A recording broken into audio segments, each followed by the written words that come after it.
ಅಬ್ಬಾ, ನನ್ನ ಗಂಡನ ಫೋಟೋ ತೋರಿಸ್ದಾಗ ಅದು ನಿಂದು ಅಂತ ಸ್ಪಷ್ಟವಾಗಿ ಹೇಳಿದ್ ನೀನು ನಮ್ಮ ಹಾಸಿನಿ ಅಕ್ಕನ ಗಂಡನ್ನ ನಿನ್ ಬಲೆಗೆ ಬೀಳಿಸ್ಕೊಂಡಾಗ ಗೊತ್ತಾಗ್ಲಿಲ್ವಾ ಅವ್ರು ಬೇರೆಯವ್ರದ್ದು ಅಂತ? ನಿನ್ನ ಹತ್ರ ಗಲಾಟೆ ಮಾಡಕ್ ನಾನು ಬಂದಿಲ್ಲ.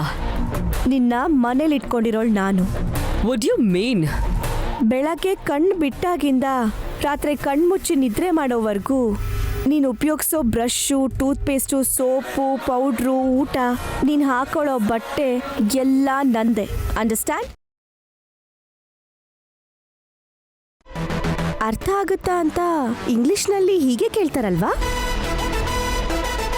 ಕರ್ಮನೋ ಪಾಪನೋ, ಹೋಗ್ಲಿ ಪಾಪ ಅನ್ಕೊಂಡು ಇರಕ್ ಬಿಟ್ರೆ ನಿಂಗೆ ನಾಚಿಕೆ ಬೇಜಾರಿಂದ ಕೋಪ ಬಂದು ಒಬ್ರು ಹಾಕಿದ್ದನ್ನ ತಿನ್ಕೊಂಡು ಬಿದ್ದಿರ್ಬೇಕಾ ಅನ್ನೋ ಪ್ರಶ್ನೆ ನಿನ್ನನ್ನು ಕಾಡಿ, ಛೀ ಇಂಥ ಬದುಕನ್ನ ನಾನು ಇಲ್ಲಿ ಬದುಕ್ಬೇಕಾ ಅಂತ ಅನ್ಕೊಂಡು ಹೊರಟೋಗ್ತೀಯನೋ, ಆಗ ನೀನು ಒಳ್ಳೆ ಹುಡುಗಿಯಾಗಿ ಬದಲಾಗ್ತೀಯನೋ ಅನ್ಕೊಂಡು ನಿನ್ನ ಕೈಗೆ ಸೀರೆ ಕೊಟ್ಟು ಕಳ್ಸೋಣ ಅಂತ ನಾನು ಅನ್ಕೊಂಡಿದ್ರೆ ಇನ್ನೂ ಯಾಕೆ ಹೀಗೆ ಹುಚ್ಚುಚ್ಚಾಗ ಆಗ್ತಿದ್ಯಾ ಸಖಿ?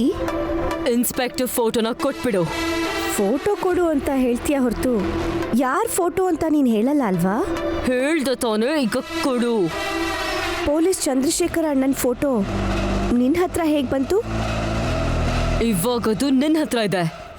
ನೀನ್ ಯಾಕೆ ಅದನ್ನ ಇಟ್ಕೊಂಡಿದ್ಯಾ ಅಂತ ಕೇಳ್ತಿದ್ದೀನಿ. ನೀತಿ ನಿಯಾಯಿತಿ ಇರೋ ಪೊಲೀಸ್ ಆಫೀಸರ್ಸ್ ಫೋಟೋಗಳನ್ನ ಕಲೆಕ್ಟ್ ಮಾಡೋದು ನನ್ನ ಹಾಬಿ.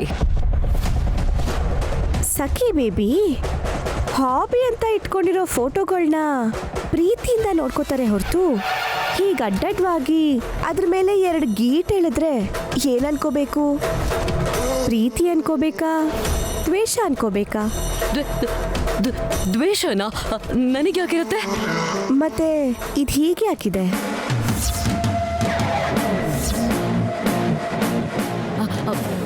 ಅದು ಬೈ ಮಿಸ್ಟೇಕ್ ಆಗಿದ್ದು.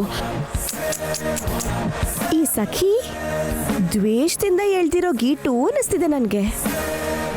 ಈಗ ಕೊಡ್ತೀಯೋ ಕೊಡಲ್ವೋ? ಕೊಡಲ್ಲ. ನಿನ್ ಫೋಟೋ ಇದ್ರೆ ಕೊಡು. ಗಾಯತ್ರಿ ಗ್ರೂಪ್ ಆಫ್ ಕಂಪನೀಸ್ ಮಾಡಿಸ್ತಾ ಇರೋ ಲೈಫ್ ಇನ್ಶೂರೆನ್ಸ್ನಲ್ಲಿ ನಿನ್ನ ಹೆಸರು ಸೇರಿಸ್ಬಿಡ್ತೀನಿ. ಅದಕ್ಕೆ ನನ್ನ ಗಂಡಂದು, ನನ್ನ ಮಾವಂದು, ನನ್ನ ಭಾವಂದು ಎಲ್ಲರ ಫೋಟೋನೂ ಇಸ್ಕೊಂಡಿದ್ದೀನಿ. ನಾನೇ ಇಷ್ಟು ಬೇಕು ಸಾಯಿಲ್ಲ, ಅದು ಬೇಕಾಗಿಲ್ಲ ನನಗೆ.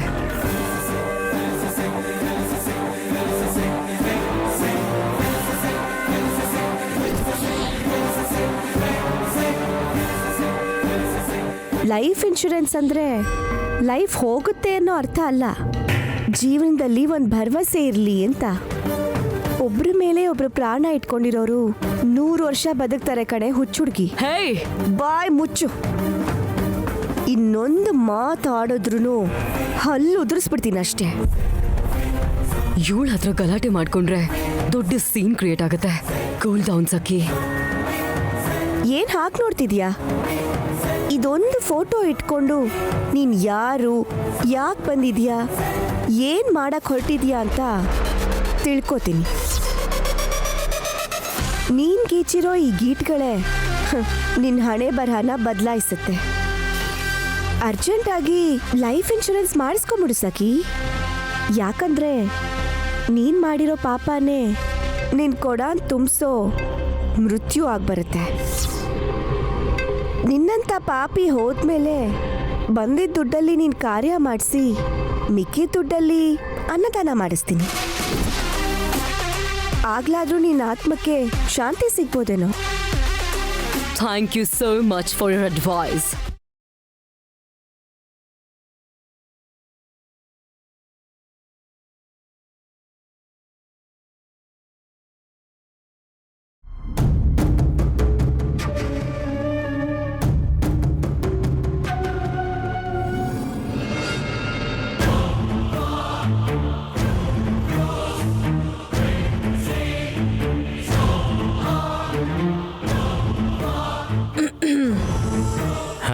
ಕ್ಷಮಿಸಮ್ಮ, ನಿಮ್ಮನ್ನ ಕೂತ್ಕೊಳ್ಳಿ ಅಂತ ಹೇಳಿ ಕೇಸ್ ಫೈಲ್ ನೋಡ್ತಾ ಕೂತ್ಬಿಟ್ಟೆ. ಆದಷ್ಟು ಬೇಗ ಎಲ್ಲ ಓದೋಣ ಅಂತ. ಸಂಜೆ ಮೇಲೆ ನನಗೆ ಸರಿಯಾಗಿ ಕಾಣಿಸಲ್ಲ. ಹಗಲೊತ್ತಲ್ಲಿ ಮಾತ್ರ ಕ್ಲಿಯರ್ ಆಗಿ ಕಾಣಿಸುತ್ತೆ ಅನ್ಸುತ್ತೆ. ನೈನಿ ಕೈಯಲ್ಲಿರೋ ಹಸ್ತರೇಖೆಗಳನ್ನೆಲ್ಲ ನೋಡಿ ಜಾತಕ ಹೇಳಿದ್ರಲ್ವಾ? ಏನೋ ಅಮ್ಮನವರ ಅನುಗ್ರಹದಿಂದ ಅಲ್ಪ ಸ್ವಲ್ಪ ಗೊತ್ತಿರೋದನ್ನ ನಾನು ಹೇಳ್ತೀನಿ ಅಷ್ಟೇ. ಹಾ, ನೀವು ಬಂದಿರೋ ವಿಷಯ ಹೇಳಮ್ಮ. ಗಿಡದಲ್ಲಿ ದುಡ್ಡು ಬೆಳೆಯತ್ತೆ ಅಲ್ವಾ ಆಚಾರ್ರೆ? ನನ್ನ ಕೈ ನೋಡಿ ಆ ಕುಬೇರ ವೃಕ್ಷನ ಹತ್ತಿ ನಾನು ದುಡ್ಡು ಕೊಯ್ತೀನೋ ಇಲ್ವೋ ಅಂತ ಹೇಳಿ ಆಚಾರ್ರೆ. ಕುಡಿರಿ.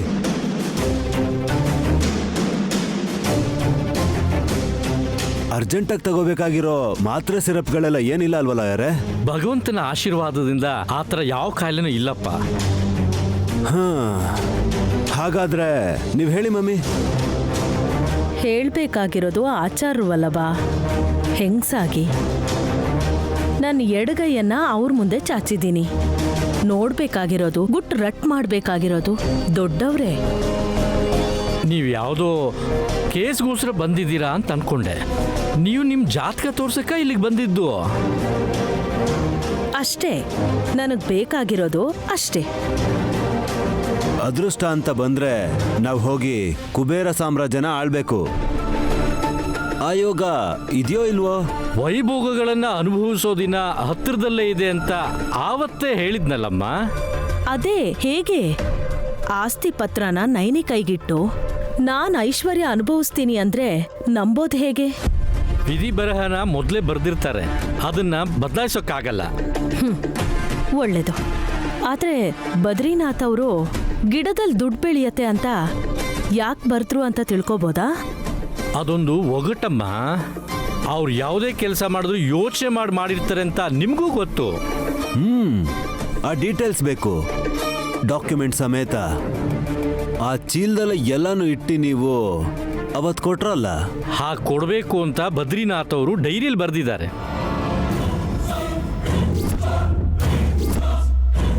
ಅವರು ಕಾಲಗರ್ಭದಲ್ಲಿ ಸೇರೋಕ್ ಮುಂಚೆ ನನ್ನ ಹತ್ರ ಹೇಳಿದ ಮಾತಿದು. ಅಂದ್ರೆ ಆ ಡೈರಿಯಲ್ಲಿ ಎಲ್ಲ ವಿಷಯ ಬರ್ದೇ ಇರ್ತಾರೆ? ಹೌದೌದು. ಆ ಡೈರಿ ಎಲ್ಲಿದೆ? ನನ್ನ ಹತ್ರನೇ ಇದೆ. ಆ ಡೈರಿ ನನಗೆ ಕೊಡ್ತೀರಾ? ಪ್ರಾಣ ಹೋದು ಸರಿ, ಕೊಡಲ್ಲಮ್ಮ. ಅವ್ರ ಮೊಮ್ಮಗ ವಿಶಾಲ್ ಹೆಂಡತಿಯವ್ರ ಕೈಗೆ ಕೊಡಬೇಕು ಅಂತ ಆವತ್ತೇ ಹೇಳಿದ್ದಾರೆ. ಹುಚ್ಚರ ಥರ ಕಾಣಿಸ್ತಾ ಇದೀವಾ? ನಯನಿ ಹಳ್ಳಿ ಹುಡುಗಿ, ಅವಳು ನಮ್ಮನೆ ಸೊಸೆಯಾಗಿ ಬರ್ತಾಳೆ ಅಂತ ಆ ಮುದ್ಕ ಏನಾದ್ರೂ ಕನಸು ಕಂಡಿದ್ನಾ? ವಲ್ಲಭ, ಆವೇಶ ಪಡಬೇಡ. ಕ್ಷಮಿಸಿ ಆಚಾರ್ರೆ. ನನ್ನ ಮಾತು ಕೇಳಿ ಯುವಕನಾಗಿರೋ ನಿಮ್ಮ ಮಗನಿಗೆ ಕೋಪ ಬರುತ್ತೆ ಅಂತ ನನಗೆ ಗೊತ್ತಮ್ಮ.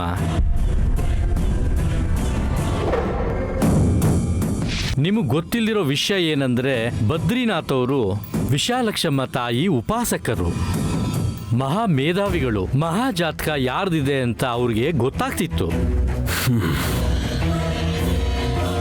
ಅಮ್ಮ, ಈ ಮುತ್ಕುನ್ ಕತೆ ಮುಗಿಸಿ ಆ ಡೈರಿ ತಗೊಂಡು ಹೋಗೋಣವಾ?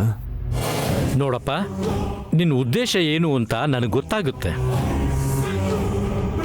ಆ ಡೈರಿ ನನ್ನ ಹತ್ರನೇ ಇದ್ರೂ ನಾನಿನ್ನೂ ಓದಿಲ್ಲ, ಓದೋದು ಇಲ್ಲ. ಅದು ಧರ್ಮ ಅಲ್ಲ. ಅಧರ್ಮವಾಗಿ ನೀನು ಅದನ್ನು ತಗೊಂಡೋದ್ರೂ ಕರ್ಮಾನುಸಾರ ಅದರಲ್ಲಿ ಏನು ಬರೆದಿದೆ ಅಂತ ನಿನಗೆ ಅರ್ಥ ಆಗದೆ ಇದ್ದರೆ ಎಲ್ಲ ವ್ಯರ್ಥ. ಅರ್ಥ ಆಯ್ತು ಆಚಾರ್ರೆ. ಅದನ್ನ ನಿಮ್ಮ ಕೈಯಾರೆ ಮನೆಗೆ ತಗೊಂಡು ಬನ್ನಿ.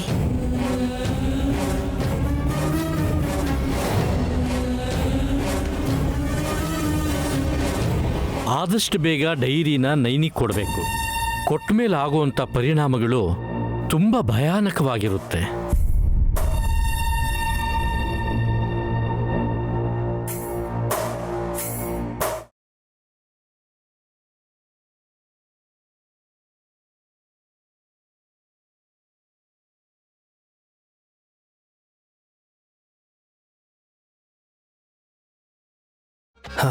ಬಾಗ್ಲಾಕ್ಬೇಡ, ಸೆಕೆ ಆಗ್ತದೆ. AC ಹಾಕೊಳ್ಳೋಣ. AC ಯೂಸ್ ಮಾಡೋಣ ಹೀಗೆ ಹೇಳಬೇಕು. AC ಹಾಕೊಳ್ಳೋಣ ಅಂತ ಅದನ್ನ ಬಟ್ಟೆ ಹಾಕೊಳ್ಳೋ ಹಾಗೆ ಹೇಳಬಾರ್ದು. ನಾನು ಕರೆಕ್ಟಾಗಿ ಹೇಳ್ದೆ, ನಿಮ್ ಕಿವಿಗೆ ಹಾಕಿ ಕೇಳಿಸಿರ್ಬೋದು.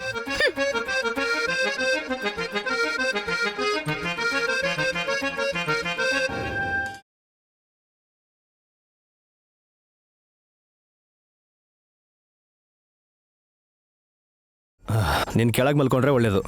ಯಾಕೆ ನೀವ್ ಮೇಲ್ ಮಲ್ಕೋತೀರಾ?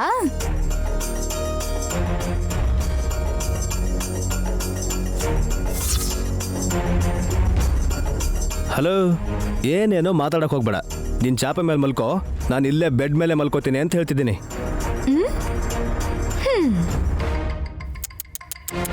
ಪಾಪ ಗಂಡನ್ನ ತನ್ನ ಹತ್ರ ಸೆಳ್ಕೋಬೇಕು ಅಂತ ವಿಧವಾದ ಪ್ರಯತ್ನ ಮಾಡ್ತಿದ್ದಾಳೆ ನಯನಿ ತಂಗಿ. ಅವನು ಇರಿಟೇಟ್ ಆಗಿ ಬೈತಾನೆ, ಅದಕ್ಕೆ ಫೀಲ್ ಮಾಡಿಕೊಂಡು ಹೊರಗಡೆ ಬರ್ತಾಳೆ. ಆಗ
ಬಂದು ಈ ಮೊಳೆನ ಗೊತ್ತಾಗದೆ ತುಳಿತಾಳೆ. ಆಮೇಲೆ ನಾನಾಡೋ ಡ್ರಾಮಾ ರಸವತ್ತಾಗಿರುತ್ತೆ.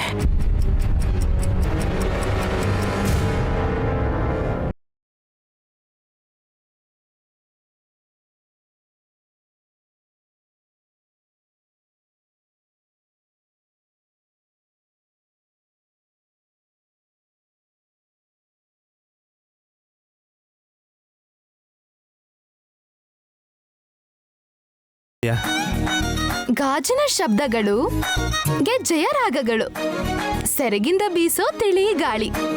ಇಷ್ಟ ಆಗ್ಲಿಲ್ವಾ ಚಿಕ್ಕ ಯಜಮಾನ್ರೆ? ನೀನು ಮಾಡ್ತಿರೋದು ನೋಡಿದ್ರೆ ಮೈ ಎಲ್ಲ ಉರಿತಿದೆ ನನಗೆ. ಒಂದ್ ಹುಡುಗಿ ನಾಚಿಕೆ ಬಿಟ್ಟು ಇಷ್ಟೆಲ್ಲ ನಾನ್ ಮಾಡ್ತಾ ವಯ್ಯಾರ ಪಡ್ತಿದ್ರು. ನಿಮ್ ಮನ್ಸಲ್ಲಿ ಪ್ರೀತಿನೇ ಹೊಡ್ತಿಲ್ವಾ? ಅದೇ ಬೇರೆಯವ್ರಾಗಿದ್ದಿದ್ರೆ ಇಷ್ಟೊದ್ಗಾಗ್ಲೇ ಮನ್ಮಥನ್ ರೋಲ್ ಶುರು ಮಾಡಿರೋರು. ಆ ಪಾತ್ರ ಮಾಡೋ ಮನ್ಮಥನ ಹತ್ರನೇ ಹೋಗು. ಹಾಗಾದ್ರೆ ನಾನು ನಿಜವಾಗ್ಲೂ ಹೊರಟೋಗ್ತೀನಿ. ಓಹೋ, ಯಾರೋ ರೆಡಿಯಾಗಿದ್ದಾರೆ ಅಂತಾಯ್ತು. ಛೇ, ನಾನು ಹಾಗಂದಿಲ್ಲ. ನಾನು ಹೊರಗಡೆ ಹೋಗ್ತೀನಿ ಅಂದಿದ್ದು. ಹಾ, ಹೋಗು, ಪ್ರಶಾಂತವಾಗಿ ಮಲ್ಕೋತೀನಿ ನಾನು.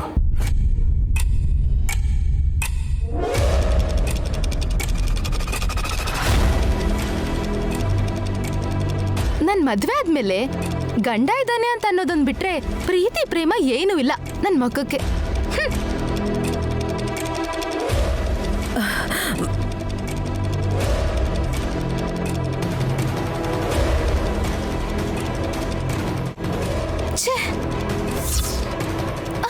ಅಮ್ಮ,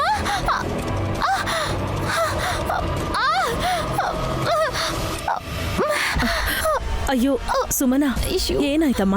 ಅಮ್ಮ, ಇಲ್ಲಿ ಮೊಳೆ ಚುಚ್ಕೊಂತು ಅಮ್ಮವ್ರೆ, ನೋಡ್ಲಿಲ್ಲ. ಎಲ್ಲಿ? ಕಾಲ್ ಕೊಡು. ಅಯ್ಯೋ ಅಮ್ಮವ್ರೆ, ಬೇಡ. ನೀವ್ ನನ್ ಕಾಲ್ ಮುಟ್ಟೋದಂದ್ರೆ ಏನು? ತಪ್ಪೊಪ್ಪು ನನಗೆ ಗೊತ್ತಿಲ್ವಾ? ಕಾಲ್ ಕೊಡು.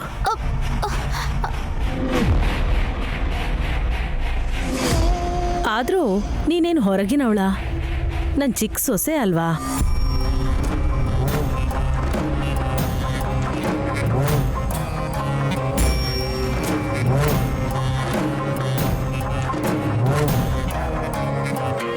ಹಾ, ನಾನ್ ನೋಡ್ತಿರೋದು ಕೇಳಿಸ್ಕೊಳ್ತಿರೋದು ನಿಜಾನಾ? ತಿಲೋತ್ತಮ ಅತ್ತೇನ್ ಹೀಗೆ ಹೇಳ್ತಿದ್ದಾರೆ? ಅಬ್ಬಬ್ಬಾ, ಏನಾಯ್ತತ್ಗೆ? ನೋಡ್ದೆ ಗಡಿಬಿಡಿಯಲ್ಲಿ ಬಂದು ಮೊಳೆನ ತುಳಿದ್ಬಿಟ್ಲು. ಅದನ್ನೆಲ್ಲಿ ಯಾರು ಹಾಕಿದ್ದು ಅತ್ತೆ? ತೆನಾಲಿ ರಾಮಣ್ಣ. ನಮ್ ಸಂಬಂಧಿನ? ನಿನ್ನ ಮುಖ ಗೊತ್ತಾಗದೆ ಆಗಿರೋದಕ್ಕೆ ಯಾರನ್ನಾದ್ರೂ ಬ್ಲೇಮ್ ಮಾಡೋದು ಅಗತ್ಯನಾ? ದೊಡ್ಡ ಗಾಯ ಏನೂ ಆಗಿಲ್ಲ ಅಮ್ಮವ್ರೆ. ಅಮ್ಮೋರೆ ಅಂತ ಅನ್ಬೇಡ ಸುಮನಾ. ನಿನ್ನ ಅಕ್ಕ ಕರೆಯೋ ಹಾಗೆ ನೀನ್ ಕೂಡ ನನ್ನನ್ನ ಅತ್ತೆ ಅಂತಾನೆ ಕರಿ. ಇಲ್ಲೇನೋ ಮಿಸ್ ಹೊಡಿತಿದ್ಯಲ್ಲ, ಏನಾಗ್ತಿದೆ ಇಲ್ಲಿ? ನೀನ್ ಹಾಗೆ ತಲೆ ಸವರ್ತಾ ಇದ್ರೆ ಸಣ್ಣ ಮಗು ತಲೆ ಸವರದಾಗಿದೆ ಅತ್ಗೆ. ನನಗ್ಯಾಕೋ ಕುರಿ ಮರಿನ ಬಲಿ ಕೊಡೋಕ್ ರೆಡಿ ಮಾಡ್ತಿರೋ ಹಾಗಿದ್ಯಲ್ಲ. ಚಿಕ್ಕ ಹುಡುಗಿ, ಎದ್ದೇಳು. ಕಟ್ಕೊಂಡು ಅವನ ಜೊತೆ ಹೇಗಿರ್ಬೇಕು ಅನ್ನೋದು ಇನ್ನೂ ಗೊತ್ತಿಲ್ಲ ಪಾಪ. ವಿಕ್ರಾಂತ್ ಅವರು ಮತ್ತೆ ನಾನು ಚೆನ್ನಾಗೇ ಇದ್ದೀವಿ ಅತ್ತೆ. ನನಗೆಲ್ಲ ಗೊತ್ತಿದೆ, ಎಲ್ಲಾನು ಗಮನಿಸ್ತಾ ಇದ್ದೀನಿ. ಮುಚ್ಚುಮರೆ ಯಾಕೆ? ನನ್ನ ಮಗನ್ನ ಒಲಿಸ್ಕೊಳ್ಳೋದು ಹಾಗಲ್ಲ ಸುಮನ. ಆ ಟಿಪ್ಪೇನು ನನಗೂ ಹೇಳಿದಿದ್ರೆ ನಿಮ್ ದೊಡ್ಡ ಮಗನ ಜೊತೆ ಹಾಯ್ವಾಗ ನಾನು ಸಂಸಾರ ಮಾಡ್ತಿದ್ನಲ್ಲ ಅತ್ತೆ. ಶಿವ ಪೂಜೆಲ್ ಕರಡಿ ಬಿಟ್ಟ ಹಾಗೆ ಇವಳೊಬ್ಳು ಮಧ್ಯದಲ್ಲಿ. ನೋಡು ಹಾಸಿನಿ, ನಿನಗೆ ಮದುವೆ ಆಗಿ 6-7 ವರ್ಷ ಆಯಿತು. ಸುಮನನ್ಗೆ ಮದುವೆ ಆಗಿ 6 ತಿಂಗಳಾಗಿದೆ. ನಿನಗಿರೋಷ್ಟು ಪೇಷನ್ಸ್ ಅವಳಿಗಿಲ್ಲ. ಯಾವಾಗ ಯಾರಿಗೆ ಏನು ಹೇಳಬೇಕು ಅಂತ ನನಗೆ ಗೊತ್ತಿದೆ. ನೀನು ಹೋಗು. ಹೊರಡ್ತೀನಿ ಅತ್ತೆ. ನೀವೇನೇ ಮಾಡಿದ್ರು ನಮ್ಮ ನೈನಿಗೆ ಮಾತ್ರ ಯಾವುದೇ ತೊಂದರೆ ಆಗಬಾರ್ದು, ಹಾಗೆ ನೋಡ್ಕೊಳ್ಳಿ. ಏಯ್, ಇವಳೊಬ್ಳು ತಲೆ ಕೆಟ್ಟವಳು, ಅರ್ಥ ಇಲ್ಲದೆ ಏನೋ ಹೇಳ್ಬಿಟ್ಟು ಹೊರಟೋಗ್ತಾಳೆ. ನಮ್ಮ ಅಕ್ಕಂಗೇನಾದ್ರೂ ತೊಂದರೆ ಇದೆಯಾ ಅತ್ತೆ? ಏನೂ ಇಲ್ಲ.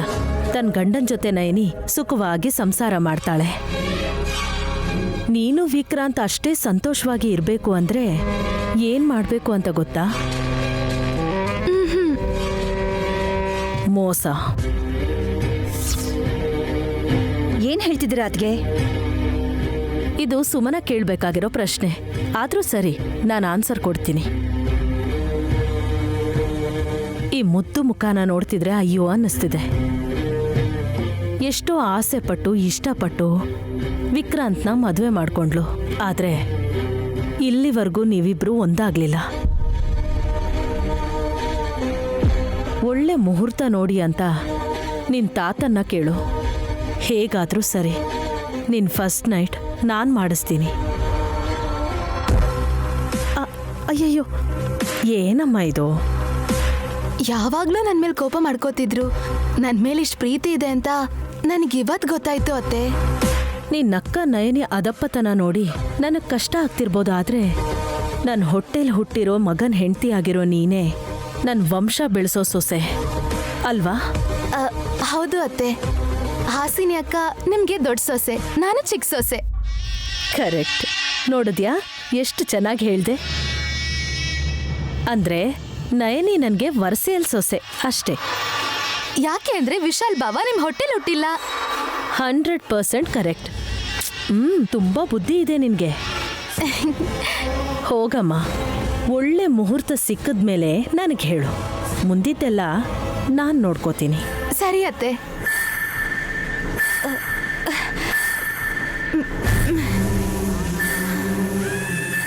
ಅದ್ಗೆ ಇವಳು ಕೂಡ ಹಳ್ಳಿ ಹುಡುಗಿನೇ ತಾನೆ?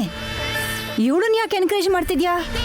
ಲೆಕ್ಕ ಚುಕ್ತ ಮಾಡಬೇಕು ಅಂದ್ರೆ ಹೊಸ ಲೆಕ್ಕಗಳನ್ನ ಬರಿಬೇಕು ದುರಂದರ. ಅರ್ಥ ಆಗ್ಲಿಲ್ಲ.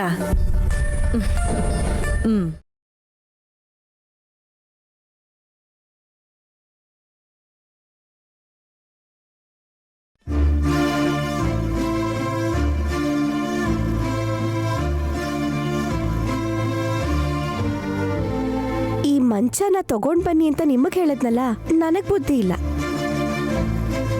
ಈಗೇನಾಯ್ತು ಅಂತ ಅಕ್ಕಪಕ್ಕದ ಮನೆಯವ್ರು ನೋಡಿ ಗಂಡನ್ ಕೈಲಿ ಎಷ್ಟು ಭಾರ ಹೊರಿಸಿದಾಳೆ ನೋಡು ಅಂತ ಆಡ್ಕೋತಾರೆ. ಕೆಳಗೆ ಇಳಿಸಿ ಯಜಮಾನ್ರೆ.